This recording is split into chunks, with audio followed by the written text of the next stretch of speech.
Bom, boa noite a todos. Nesta noite, a defesa do ex-presidente Luiz Inácio Lula da Silva vem manifestar a mais profunda indignação com a aprovação de uma sentença condenatória, desprezando as provas da inocência que nós havíamos juntado ao processo. A sentença, ela é meramente especulativa, ela, como eu disse, despreza as provas da inocência e dá valor ao depoimento prestado pelo senhor Léo Pinheiro na condição de delator informal, sem o compromisso de dizer a verdade e com manifesta intenção de destravar um acordo de colaboração premiada.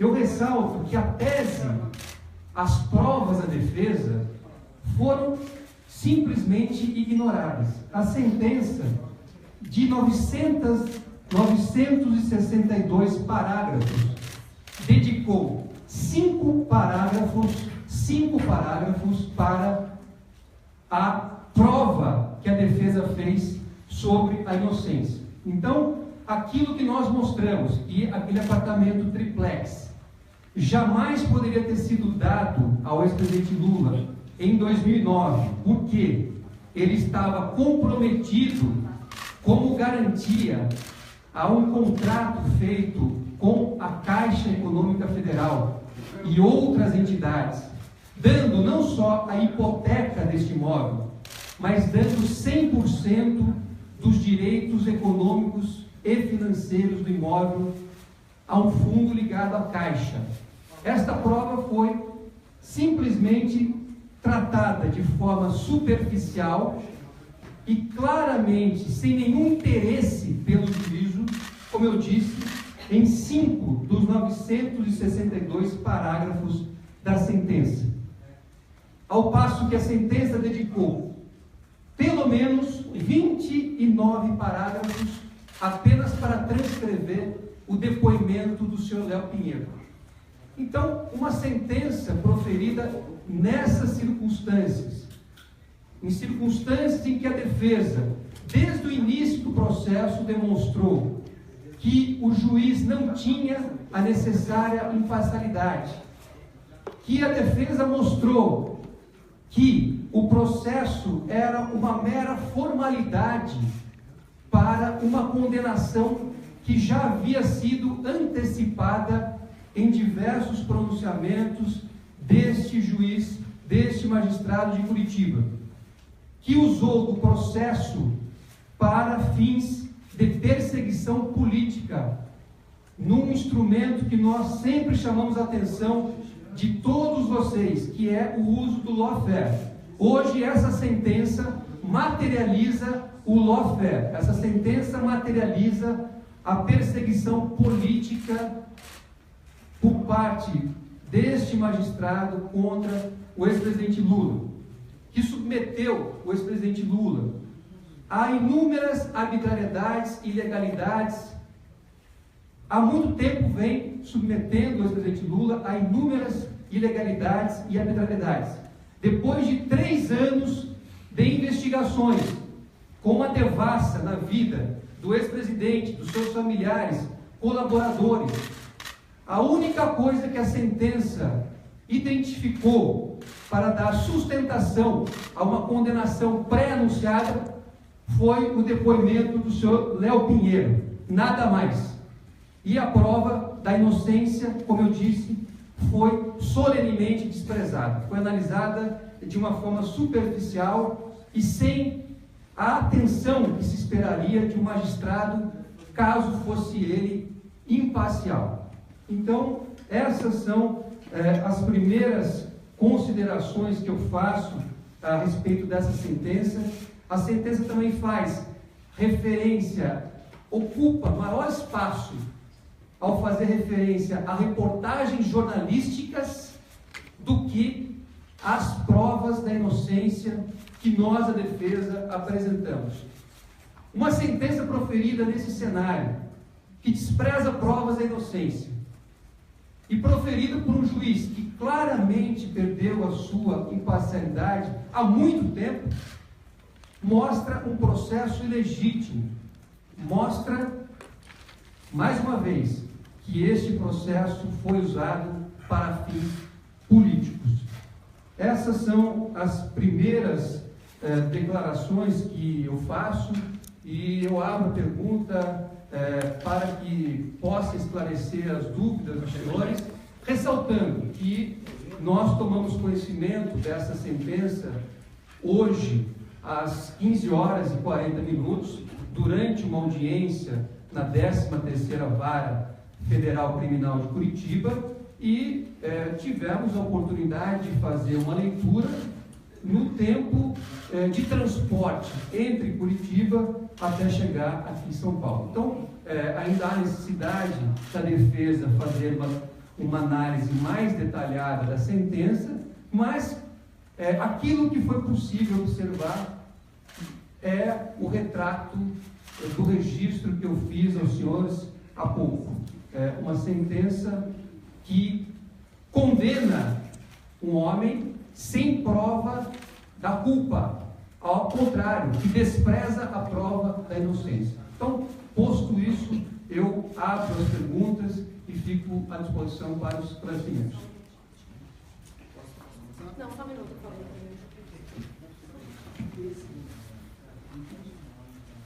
Vanessa, por favor, se não deixa você falar, se puder um pouquinho para a sua esquerda, para o microfone. Tem mais? Mais um pouquinho só.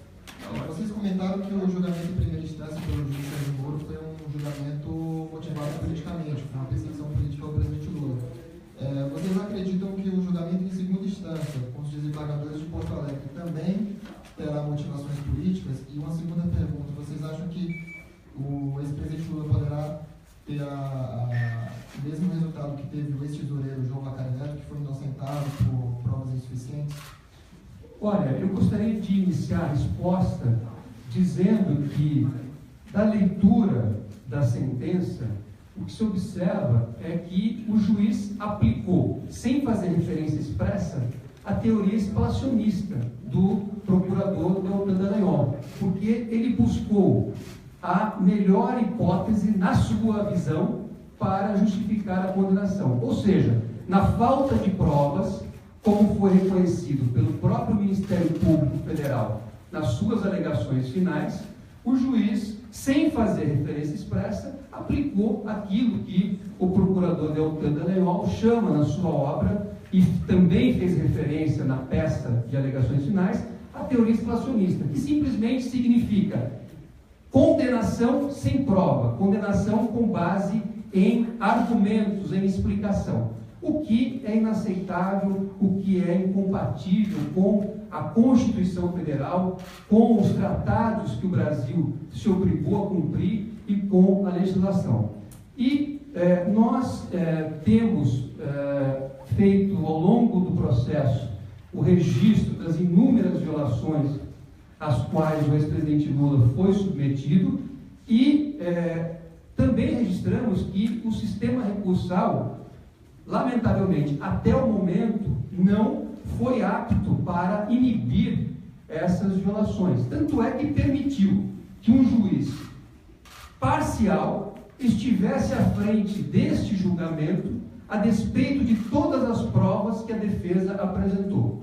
Então, se esse contexto todo, que inclusive foi levado à ONU em julho do ano passado e ainda aguarda o julgamento da ONU, nós vamos apresentar efetivamente o recurso e sabemos que os nossos fundamentos são irrespondíveis, porque, eu repito, nós temos a prova da inocência, nós temos a prova materializada em documentos, materializada em depoimentos e materializada em outros elementos que foram todos eles levados ao processo. Diante de um quadro como esse, qualquer juiz deste país teria o dever de reconhecer a inocência da pessoa que ele estava julgando. Isso não ocorreu no caso do ex-presidente Lula, em virtude da ausência de imparcialidade e da aplicação aqui daquilo que nós chamamos de lawfare. Nós esperamos que esse quadro que joga uma página negra na justiça brasileira seja revertido pelas instâncias superiores, a fim de resgatar, inclusive, a confiança de que a presunção de inocência prevista na Constituição vai ser respeitada pelo Poder Judiciário. Tudo bem, doutor? Boa noite. É o Pedro Duran, da CBN. Vocês, durante todo o processo, tentaram vários argumentos contra o juiz Sérgio Moro. Exceção de suspensão, exceção de parcialidade, até queixa-crime. Foi uma batalha, muitas vezes, pessoal, voltada para ele. Na sentença, ele traz todas essas tentativas de tirá-lo do processo e todas elas negadas. Essa estratégia de lutar contra o juiz Sérgio Moro não deu certo. Não foi vitoriosa. Em nenhum desses pontos vocês conseguiram ter êxito. Para a segunda instância, quando é um grupo colegiado, qual que é a tentativa, qual que é a intenção, qual vai ser a estratégia? Vocês vão manter esse discurso de que Moro é parcial, de que Moro fez perseguição política, ou vão mudar a estratégia já que essa não deu certo? Olha, eu esclareço que eu entendo que você está equivocado. A nossa estratégia jamais foi fazer um enfrentamento pessoal com o juiz Sérgio Moro. A nossa estratégia foi a de levar ao processo provas da inocência do ex-presidente Lula. E nós fizemos isso. Nós levamos a prova. O que nós também fizemos ao longo do processo foi usar dos mecanismos legais, dos mecanismos previstos em lei para impugnar atos arbitrários e atos que, ao nosso ver, demonstram claramente que o juiz havia perdido a necessária imparcialidade para estar à frente do julgamento. Então, sintetizando, eu discordo da sua afirmação e digo que a estratégia jamais foi de um enfrentamento com o juiz. A estratégia da defesa foi a de mostrar a inocência do ex-presidente Lula, e nós fizemos isso. Fizemos de forma irrespondível, é a prova que está nos autos, e nós temos certeza de que essa inocência será reconhecida em alguma instância recursal, porque não é possível condenar alguém sem provas, sem qualquer elemento que possa indicar a culpa. Boa noite. Paula, só uma coisa que eu gostaria de completar. Na verdade, não há nada pessoal, mas sim há claras e cristalinas violações grosseiras de direitos humanos, de garantias fundamentais do presidente Lula, e em cada vez que houver uma violação, nós recorreremos. O número de recursos é proporcional ao número de violações. Paula Tatiaia, qual vai ser a base para o recurso? A base para o recurso vai ser a prova da inocência que nós fizemos de uma forma cabal, indiscutível. A prova da inocência, ela está, como eu disse, materializada, primeiro, no fato de que este apartamento jamais esteve sob a disponibilidade de Léo Pinheiro para entregar ao ex-presidente Lula.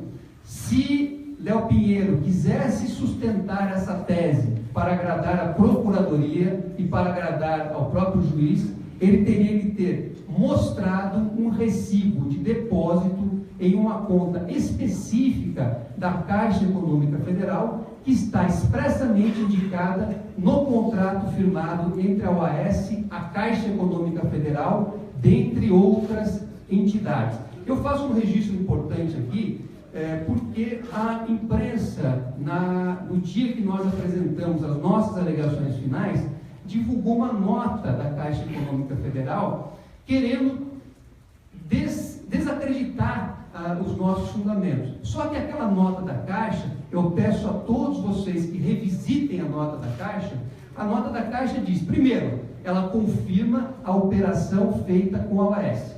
Segundo, ela diz que ela recebeu, dentre outras garantias, a hipoteca. Então, o que significa? Alguém perguntou para a Caixa se, dentre outras, também estava ali englobado a cessão dos direitos econômicos e financeiros? Terceiro, a Caixa diz que o imóvel jamais esteve indisponível para venda. Isso é uma verdade. Tanto é que mostra que o fato de estar disponível para venda é compatível com aquilo que nós mostramos, que é o fato de que 100% dos recebíveis estavam voltados à Caixa. Então só poderia estar livre para venda. O que não aconteceu foi a Caixa ter recebido 100% dos valores desse imóvel para que ele pudesse estar disponível para a transferência da propriedade a uma pessoa, a um terceiro. É isso que nós mostramos e é isso que o senhor Léo Pinheiro, a Caixa Econômica Federal, ninguém conseguiu mostrar nada em sentido contrário, porque essa é a mais absoluta verdade dos fatos. É a mais absoluta demonstração de que este imóvel jamais foi destinado, jamais foi entregue, jamais foi transferido ao ex-presidente Lula ou aos seus familiares. A relação existente com o edifício Marcantábrico, que hoje se chama Solaris, ela se remonta a 2005, quando Dona Marisa adquiriu uma cota da Bancop. Dona Marisa pagou por essa cota de 2005 a 2009 e depois, em 2009, ela não aderiu aos termos da proposta financeira da OAS. Então, a Dona Marisa tinha um crédito em relação à Bancop. E a Dona Marisa, em 2005, ela cobrou na justiça, 2015, desculpa, cobrou na justiça esse crédito que ela tinha e continua tendo em relação à Bancop, porque ela fez pagamentos da Bancop. Então vejam, se a acusação diz, qual é a acusação? Que a cota Dona Marisa teria pago valores com base na cota em relação a uma unidade padrão, mas que a família teria recebido um triplex e, portanto, a OAS teria suportado a diferença desse chamado upgrade. Só que Léo Pinheiro, para sustentar essa acusação, repito, ele teria que ter demonstrado que pagou a Caixa Econômica Federal. E essa demonstração jamais foi feita, porque ela jamais ocorreu, porque esse apartamento é da OAS e 100% dos direitos econômicos e financeiros continuam pertencendo à Caixa Econômica Federal. E isso foi, inclusive, reconhecido pelo administrador judicial responsável pela recuperação judicial da OAS, que declarou em 2015, em juízo, que este imóvel pertence à OAS e que os seus recebíveis estão comprometidos com o fundo ligado à Caixa Econômica Federal. Então, em síntese, a prova da inocência é a base do recurso que será interposto contra esta decisão, contra esta condenação sem prova e que despreza a prova da inocência. Opa, sou Paulo, do Brasil 247. Eu gostaria que o senhor comentasse 2 parágrafos que estão aqui na sentença. Agora um deles saiu da minha tela, mas eu vou tentar fazer de memória, que estava lendo aqui. No parágrafo 2, 3, 4, estamos falando de delação premiada, né? Justamente, que é a base de tudo, né? No parágrafo 2, 3, 4, o juiz Sérgio Moro escreve: a colaboração é sempre voluntária, ainda que não espontânea. Já é uma coisa que tem uma ambiguidade aí no que nós estamos falando, né? E no 240, ele fala assim: a única ameaça contra os colaboradores é a lei. Ou seja, não há coerção ilegal. Nós estamos exatamente falando de como é que se produz isso que nós estamos vendo aí, é o principal depoimento que se apoia a denúncia. Queria que o senhor falasse um pouco disso, como é que é essa delação, como é que é isso, a importância disso aí. Perfeito. É importante primeiro registrar que os principais delatores da Lava Jato depuseram nesta ação penal que hoje foi sentenciada. Então, aqueles ex-diretores da Petrobras, ex-gerentes, todos eles depuseram nesta ação. E a despeito da coação, de terem prestado, de terem firmado um acordo de delação premiada, enquanto estavam presos, ainda que no momento da homologação alguns deles não mais estivessem, nenhum deles fez qualquer acusação contra o ex-presidente Lula. Nenhum deles confirmou a acusação contra o ex-presidente Lula. Então veja, a despeito do cenário em que colhida a delação premiada, o cenário de coação, porque essas pessoas estavam presas, nenhuma delas fez nenhuma acusação contra o ex-presidente Lula. O que disseram? O que disse Paulo Roberto Costa? Jamais tive intimidade com o ex-presidente Lula. Jamais fiz uma reunião a sós com o presidente Lula. Eu sempre fiz reuniões institucionais e tratei de temas institucionais. Na mesma linha, Nestor Severo, dentre outros. Então, isso só vem a confirmar que o juiz precisou utilizar do depoimento de um delator informal, de um delator que ainda busca os seus benefícios, para justificar hoje esta condenação.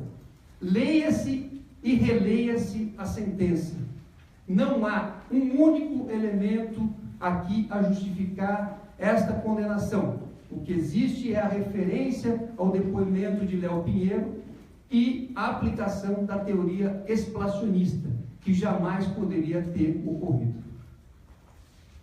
Me permitam também um complemento, que essa questão da Petrobras, que é tratada, explorada na sentença, o juiz também impediu que a defesa pudesse usar de depoimentos que foram coletados na ação penal conexa, que é aquela ação que trata do suposto imóvel para a construção do Instituto Lula. Naquela ação penal foram colhidos depoimentos de ex-membros do Conselho de Administração, foram colhidos depoimentos de banqueiros que fizeram auditoria na companhia em 2010, por ocasião daquela oferta pública de ações, dentre outras. É evidente que esses depoimentos, eles reforçam a inocência, reforçam a prova da inocência, mas foram desprezados pelo juiz. Os senhores vão ler aqui na sentença referência a nomeações de diretores da Petrobras. Só que essas referências são referências incompatíveis com a realidade, porque, por exemplo, o senhor Jorge Gerdau, que participou do Conselho de Administração da Petrobras durante os governos do ex-presidente Fernando Henrique Cardoso, ex-presidente Lula e ex-presidente Dilma, afirmou de forma categórica que a nomeação de Paulo Roberto Costa, de Nestor Severo, de Renato Duque, dentre outros diretores, ocorreu por escolha do Conselho de Administração, que é o órgão competente para eleger diretores da companhia. E mais, ocorreu com base no currículo que eles ostentavam, que mostrava que eram funcionários longevos e com capacidade técnica. Então, esse cenário que está materializado, por exemplo, nesse depoimento, que o juiz se recusou a juntar ao processo, ele colide frontalmente com a tese que ele coloca aqui na sentença, de que o ex-presidente teria nomeado esses diretores para a prática de atos ilícitos. Primeiro que não é o presidente da República que nomeia. Isso ocorria sim, ocorria até 2002, quando houve uma reforma, até 99, e entrou em vigor em 2002, quando houve uma reforma no Estatuto da Petrobras, e os diretores da companhia são, a partir de 2002, eleitos pelo Conselho de Administração da empresa, e assim ocorreu com relação a todos os diretores que foram aqui indicados na sentença. E todos eles, repito, conforme depôs Jorge Gerdau, dentre outros conselheiros, escolhidos com base em capacidade técnica, e não com base em alguma escolha ou com base na vontade do ex-presidente Lula. Boa noite, Ricardo Rodrigues, da agência Rádio Web. Eu queria saber se vocês já conversaram com o ex-presidente Lula, como ele recebeu essa notícia, se vocês já falaram com ele, e também sobre a questão da data da sentença, um dia após a precisa ser aprovada no Senado, e o fato também de alguns veículos já terem texto pronto para condenação, se isso tem a ver com toda aquela questão do lawfare que vocês têm citado nos últimos meses. Como eu disse, eu tomei conhecimento dessa sentença durante uma audiência e me desloquei de Curitiba para cá, até, enfim, foi o tempo que eu tive para analisar a sentença. Eu tive uma conversa muito rápida com o ex-presidente Lula, que está bastante sereno, mas como qualquer pessoa que é condenada sem provas, que é condenada a despeito de ter feito a prova da sua inocência, existe uma indignação natural, que é a condenação, uma pessoa condenada diante desse quadro, repito, não só em que a acusação não se desincumbiu do seu ônus de provar a acusação, mas quando a defesa fez a prova da inocência. Então, esse é o cenário, por hora, que eu tenho, e por hora, enfim, que eu posso aqui retratar. Mas em relação à data também da sentença e o fato de terem texto pronto e a questão do lawfare, que o senhor pode comentar sobre isso? Sim, pode explicar? A Veja já tinha texto pronto para condenação, né? Isso ficou exposto hoje, né? Já estava com o texto pronto. Veja, como eu disse, eu tive muito pouco tempo para me inteirar a respeito dos fatos. Afinal de contas, inclusive na própria decisão de ciência, vocês vão ver lá, ciência às 15 horas e 40 minutos durante a audiência. E foi o tempo que eu tive para me deslocar e estar aqui com os senhores nesse momento. Então eu não tive condições efetivamente de fazer uma análise detida de tudo aquilo que aconteceu. Então depois de fazer essa análise, eu posso voltar a fazer comentários mais específicos, mas por hora não tenho condições de fazer. Doutor Maria Tereza Cruz, da Rádio Brasil Atual, tem um pouco a ver também com esses elementos da sentença. O senhor desde o início está refutando, óbvio, né, enfim, como defesa, a sentença do Moro, mas em algum momento o senhor mencionou ilegalidades. Aí do aspecto jurídico, eu queria que o senhor mencionasse pontualmente quais foram essas ilegalidades. Olha, primeiro, o fato da sentença ter sido prolatada por um magistrado que claramente havia perdido a sua imparcialidade. Então, é o pressuposto de validade de qualquer decisão judicial é que ela seja proferida por um juiz imparcial. E aqui nós mostramos, nós fizemos, nas exceções de suspeição, enfim, nos instrumentos jurídicos que nós utilizamos, nós fizemos a prova de que o juiz havia perdido esta imparcialidade, a necessária imparcialidade. Segundo, nós mostramos que houve cerceamento de defesa. Ao longo de todo o processo, nós pedimos a realização de diversas provas documentais, periciais, dentre outras, e que foram manifestamente desprezadas e expressamente negadas pelo juiz. Nós mostramos aqui também e consideramos como ilegalidade um juiz basear a sua sentença fundamentalmente no depoimento de um corréu, no depoimento de uma pessoa que não está obrigada a dizer a verdade, que não está compromissada sequer formalmente com uma delação premiada e que vai a juízo interessada em destravar o seu processo de delação e que faz uma narrativa absolutamente incompatível com a prova dos autos e com a realidade dos fatos. E há outras ilegalidades também aqui presentes que nós certamente vamos demonstrar, vamos esmiuçar no momento processual adequado, mas o que eu posso ressaltar neste momento é que só a análise feita nesse curto período de espaço entre o recebimento da sentença e este momento já é suficiente para dar essa clara indicação de que a sentença afronta a Constituição Federal, afronta os tratados internacionais que o Brasil se obrigou a cumprir e afronta a lei brasileira. É uma sentença, portanto, ilegítima e que nós acreditamos que será revertida em algum momento. É importante ressaltar que essa sentença, segundo o nosso comunicado já feito à ONU, segundo manifestações internacionais já identificadas, ela será efetivamente escrutinada por toda a comunidade jurídica nacional e internacional, que vai também mostrar, reconhecer aquilo que hoje nós estamos aqui afirmando.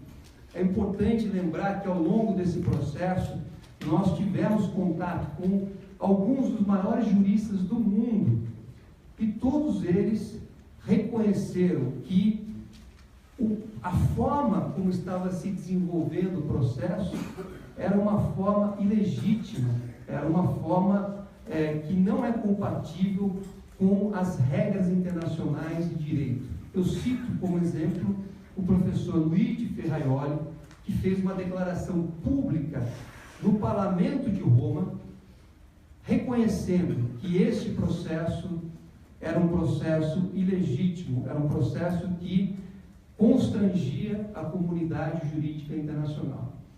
Ele disse naquela oportunidade que ele, há 50 anos atrás, junto com a Fundação BASF, estava de olho no Brasil por conta das arbitrariedades e ilegalidades ocorridas durante o regime militar. E que 50 anos depois, este processo do ex-presidente Lula chamava novamente a atenção dele e das entidades jurídicas às quais ele é vinculado. Então, esses são alguns exemplos importantes para reforçar aquilo que hoje nós, da defesa, estamos aqui expondo.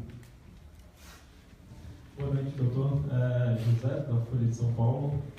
Eu queria fazer um questionamento sobre uma das justificativas que o juiz Sérgio Moro usa na sentença para condenar o ex-presidente Lula são o que ele chama de contradições dos depoimentos do ex-presidente. Ele diz, em um dos momentos, que no interrogatório policial, Lula sugeriu que um dos motivos pelos quais ele teria decidido não ficar com o triplex é que a dona Maísa, em sua segunda visita, teria constatado que não teriam feito qualquer reforma.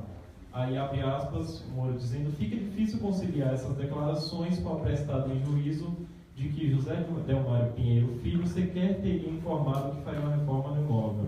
Aí, em outro momento, parágrafo 475, se o ex-presidente Luiz Inácio Lula da Silva e sua esposa haviam desistido da aquisição do imóvel em fevereiro ou agosto de 2014, por qual motivo a nota do Instituto Lula afirma que ela, em 12 de 12 de 2014, estaria ainda avaliando se optará pelo ressarcimento do montante pago ou pela aquisição de algum apartamento, caso ainda haja unidades disponíveis?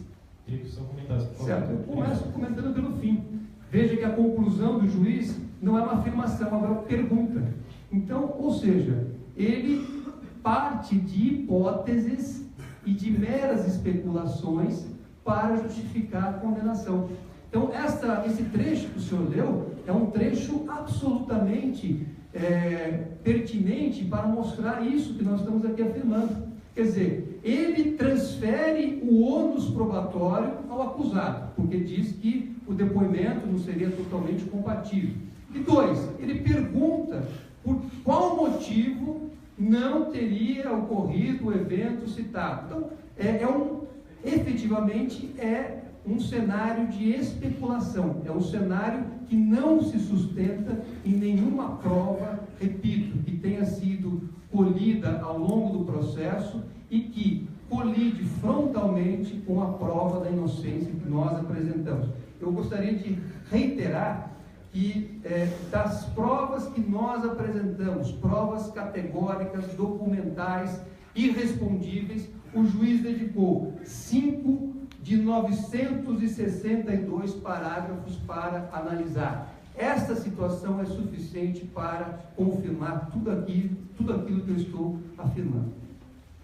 Gente, se eu lembrar também que essa resposta ao Sérgio Moro pode ser facilmente encontrada em qualquer livro de direito cooperativo. Se ele comprar um, ele vai encontrar a resposta.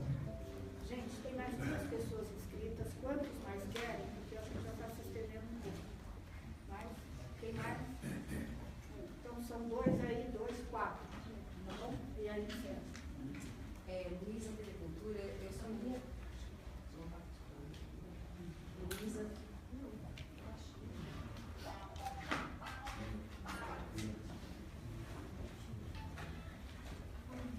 Luísa, TV Cultura.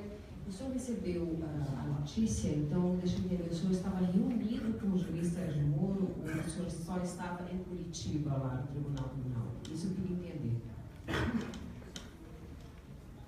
Hoje foi marcada e foi realizada uma audiência relativa à ação conexa, que é aquela ação em que o Ministério Público Federal acusa o ex-presidente Lula de ter recebido um suposto imóvel jamais recebido para a sede do Instituto Lula. Então, hoje foram coletados 4 depoimentos lá em Curitiba referentes a esta outra ação penal. Então, o juiz deu ciência à defesa da prolação desta sentença ao final da audiência. Como eu disse, está registrado lá, 15 horas e 40 minutos, foi o momento em que, encerrada a audiência daquele outro processo, ele entregou a mim a cópia desta decisão, dando conhecimento de que ela havia sido proferida. Me parece até que, nesse momento, muitos veículos de imprensa já tinham a sentença, já estavam repercutindo, mas eu tomei conhecimento realmente nesta hora que eu acabei de mencionar.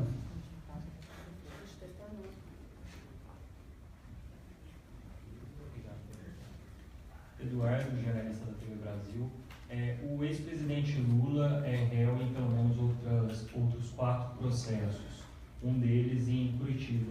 Eu gostaria que vocês comentassem a respeito desses outros processos e se tem um temor por uma nova condenação nesse processo que corre em Curitiba. Boa noite.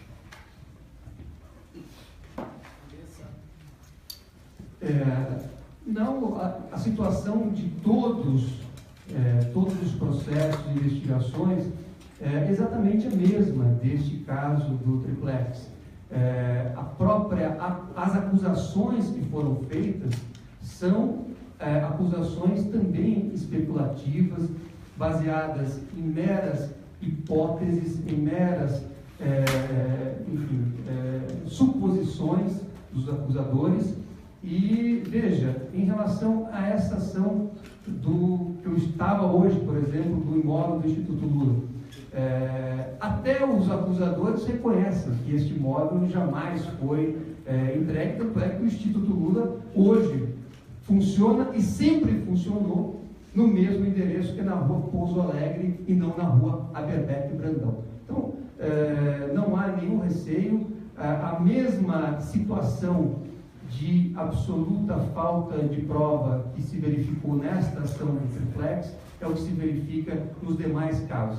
É importante lembrar que essas acusações começaram a ser formuladas, começaram a ser veiculadas a partir de 2016, e são acusações que fazem parte, enfim, de uma perseguição contra o ex-presidente Lula, tentando avaliar não uma conduta dele, mas o governo que ele fez.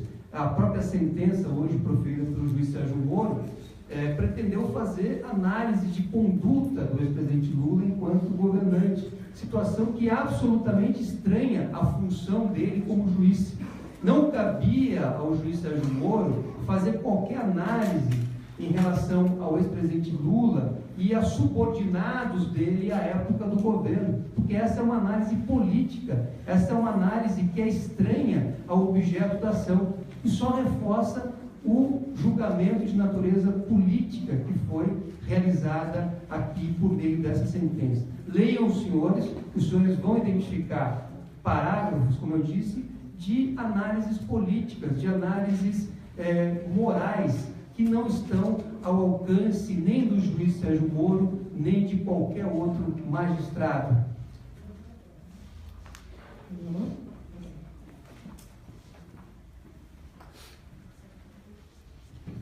Boa noite, César, jornalistas livres.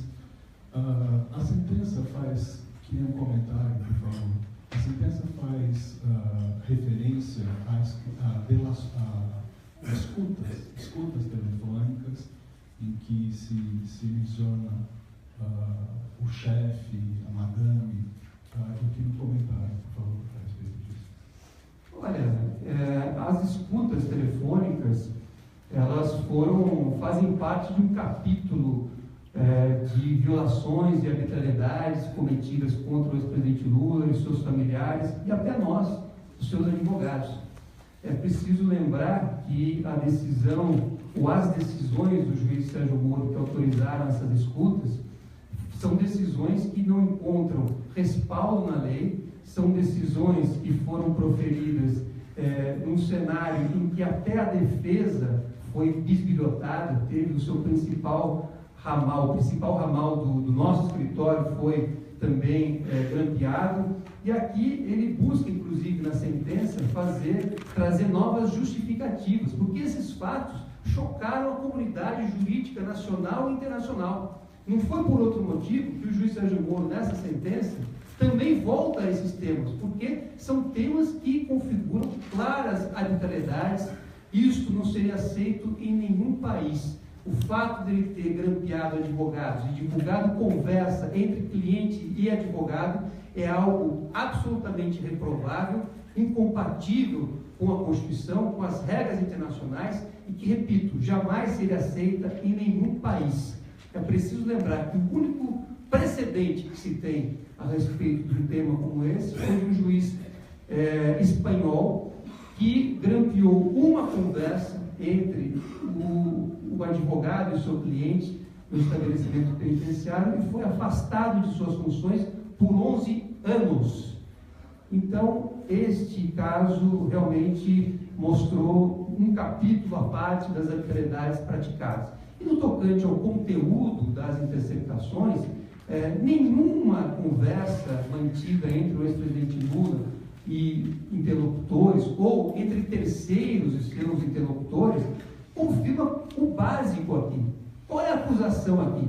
Vamos repetir, a acusação é que o ex-presidente Lula recebeu a propriedade de um apartamento triplex no Guarujá e que este imóvel foi comprado através de recursos ilícitos provenientes de 3 contratos firmados entre a Petrobras e a UAS. Essa é a acusação que foi apresentada pelo Ministério Público.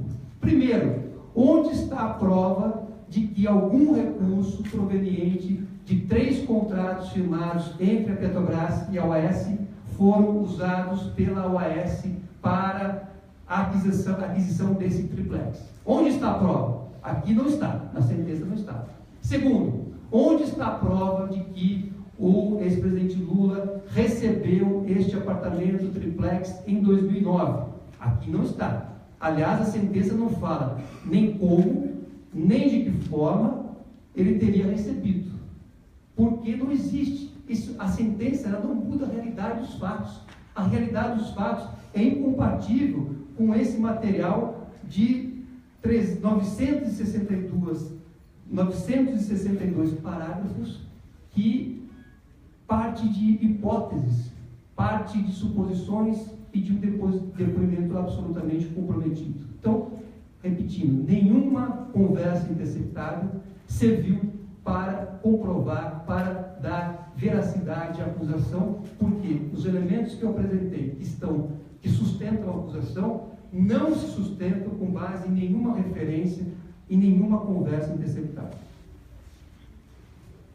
Nelson, da Rádio Nacional, queria que você comentasse um trecho da sentença do Moro, que fala que haveria a necessidade de prisão preventiva do Lula, porque ele poderia destruir provas, influenciar testemunhas, mas que ele não faria isso por ser ex-presidente, por risco de causar comoção nacional. Olha, é uma afirmação claramente de teor político, porque se ele tivesse algum elemento concreto, ele não pode julgar A ou B por ser ex-presidente da República ou não. Então, esta sentença e essas afirmações fazem parte do contexto político. Qual é a prova de que o ex-presidente teve qualquer atuação que ensejaria qualquer medida cautelar? Nenhuma.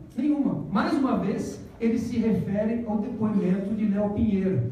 Mais uma vez, ele se baseia em declarações de Léo Pinheiro coletadas sem o compromisso da verdade, jamais confirmada por qualquer outro depoimento ou qualquer outra prova. Então, essa é uma afirmação apenas com um objetivo de alcançar manchetes, de macular a imagem e a honra do ex-presidente Lula e de potencializar o espetáculo midiático penal que se transformou esse processo.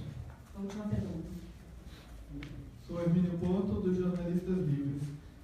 Sobre o parágrafo 959 e 960, o juiz Sérgio Moro ele fala que caberia cogitar a decretação da prisão cautelar do ex-presidente Lula. Só que ele disse que isso geraria alguns traumas. Esses traumas, a qual ele mesmo se refere, seria um reconhecimento do impacto político que isso poderia ter, e aí o Moro assume que ele faz esse tipo de análise política e conjuntural da sentença que ele dá, ou simplesmente ele também demonstra que ele se sente inseguro de decretar a prisão de uma pessoa sem ter provas suficientes para isso. Obrigado. Primeiro, eu acho que é o reconhecimento da própria fragilidade da fundamentação da sentença.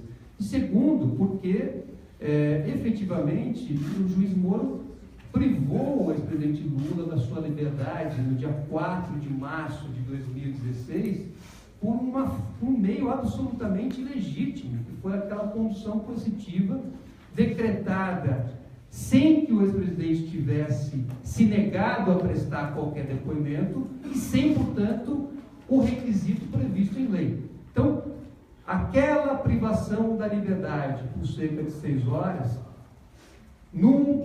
usando de um instrumento sem qualquer base legal, porque ausente a hipótese da condição coercitiva, configura uma das inúmeras arbitrariedades praticadas aqui neste processo e que inclusive fazem parte do comunicado que nós levamos à ONU em julho do ano passado. Então, eu penso que esse parágrafo ele decorre desta constatação de que já houve graves violações praticadas contra o ex-presidente Lula e diante da própria fragilidade da sentença e de sua fundamentação. Quando vai ser interpretado?